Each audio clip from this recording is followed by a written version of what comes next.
Hi everyone. How are you all doing? Right. Okay. So today is my first kind of like Q&A session. Not sure whether anybody's going to be joining me. Obviously, I realise it's the middle of the day for a lot of people, and but I was hoping that some people might be able to join me maybe on a lunch break or something like that.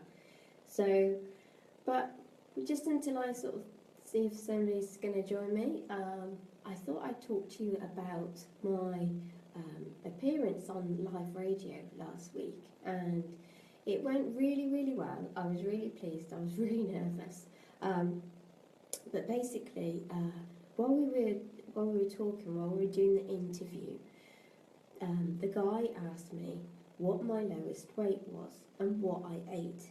Now, I know that these are kind of understandable questions that that people have, and they kind of are fascinated by it all and everything. But I mean, and I did answer the question. I did answer him, but I did make it very clear that actually that wasn't what eating disorders were about, and it's not about what we physically look like, what we physically consume, because actually it's our head that's the ill part, that's the worst part for us. It's our head, and all the voices in our head that are kind of controlling us, telling us what to do, what we can and we can't do, and what's expected of us, etc.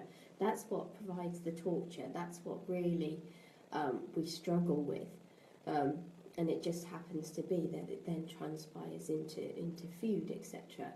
So I was really kind of wanting, and the thing is, unless you've been there, unless unless you've had an eating disorder yourself, you're not sensitive to these things, and often we think some people are really insensitive, and how could they say this to us? And I mean, even the term, oh, you look really healthy, that can really bother us, because we interpret it as that we might be fat, or that we put on weight and things like that. It's like people aren't saying these things to get at us. They're not saying these things because they want to hurt us. It's the way that our mind is interpreting them. So again, it's just sort of trying to be relaxed around other people, and if they make comments and everything, and if we get upset, just remember that it's not them that's trying to upset us. It's the eating disorder in our head that is kind of feeding that. Okay, so that's just one thing that I wanted to say. Now, for those of you that wanted my free resource regarding Christmas last night, and I emailed that to you, I hope you all got it. If anybody else would like it, just let me know. But basically, you're all aware that hopefully all aware that I've done some live videos in this group, and I've done some tapping with you on sort of like challenging certain behaviours, certain struggles that you're having. So I just basically thought of this. I've emailed you all over, well, the people that have asked for it. I've emailed you across a tapping sequence, so with all the tapping points, plus I've emailed you a tapping worksheet, which is basically on typical worries, anxieties, fears around Christmas. So all it was is that I'd like you to take those 2 sheets of paper and just use them to tap yourself. Tap on, take one at a time, one issue at a time. And like I've said to you in the email, it's not an extensive list. It's not, that's not the limit. That's just a few ideas. You may have loads more and different ones. So it's important for you to write them down, add them to that list. Take one at a time. What's going on for you? What is this fear? What is this real fear, or this anxiety or concern you have? What does it bring up for you? Where in your body? And just tap on the points that are on the list there. And that's just a way of trying to help you. As I've always said, it's not, it's not going to suddenly go just like that, and you're not all of a sudden going to feel like really relaxed and not let this go. This, that only will only happen after, well, one, keep doing it, keep tapping till you're blue in the face, but just keep tapping. That is the one way that this will really start to help.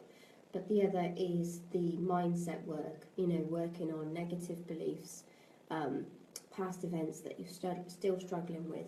And that's the kind of work that I do with my clients. And just sort of like having sessions with them and seeing how they progress and their mind shifts just in one session is pretty amazing. And I feel very blessed to work with my clients and to have them trust me. And it's just brilliant. And so this is just obviously a little thing, because eating disorders are immense and it's never going to go away just like that, unfortunately.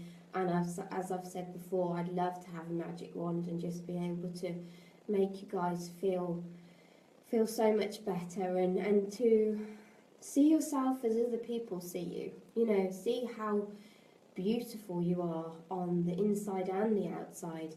And because, you know what, it's like, I know that we feel that our value, people aren't going to like us if we are, this weight, or if we're looking at, this size or whatever.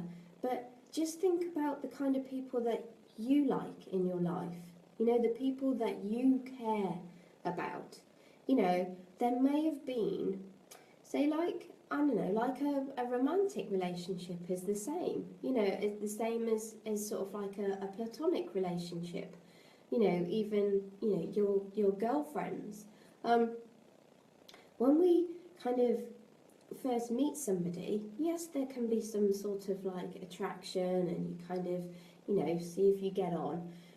But imagine if that person is like so beautiful and, looks like a model, and, is just so glamorous, and, wears this and she wears that, and she just walks so lovely and all that. But she's a complete bitch, okay? She is so shallow, she is just a horrible person to be around. Is that the kind of person that you want to spend your time with? Really? Is that the person that you would be willing to invest your time with? Because your time is precious, our time is precious. We only have so much of it. Are you willing to invest your time into that person? Or is it actually that relationships and friendships are more sustainable based on what actually that person is like? Not on what they look like, what qualities they have about them. Are they a decent, caring person? Are they willing to listen to you? Are they willing to help you out? Are they, is it a two-way kind of friendship that you're there for each other? Rather than just be used or something like that. Because that is the kind of friendship that you're looking for. Okay, somebody, not necessarily somebody who just looks perfect, but has not a nice personality. And that's what other people are looking for. They're not looking for somebody who looks perfect and and is tiny, things like that. They're looking for somebody to have a two-way relationship with, somebody that they can be there for and who's going to be for them. And that is what is valuable to most people. And so that's just another thing that I wanted to have a little chat to you about. Okay, so it doesn't look like anybody's going to join me on live, which is absolutely fine. But if you're watching the replay, hello, welcome. And and I'm always here, I'm always around, and and so if you ever are struggling, or you just need to reach out and share something or whatever, then please do just comment in the group, or you can message me privately. I know, a few of you in the group are doing that because you feel more comfortable that way, and that's absolutely fine. But just, don't isolate yourself. I know how tricky it gets, but, I've been there, people within the group have all been there, and, some of them are still there, still struggling, and this is the whole point of the support group, is that we're all there for each other. So don't isolate yourself. Don't think that you're totally on your own with this. Okay. Lots of love to you all. Have a great rest of your Thursday, whatever you're doing. And if you want to, leave me some comments. If you're watching on the replay, it'd be lovely to hear from you. Let me know if there's anything else that I can do for you, any advice or whatever. Okay, alright, take care, speak to you soon, bye.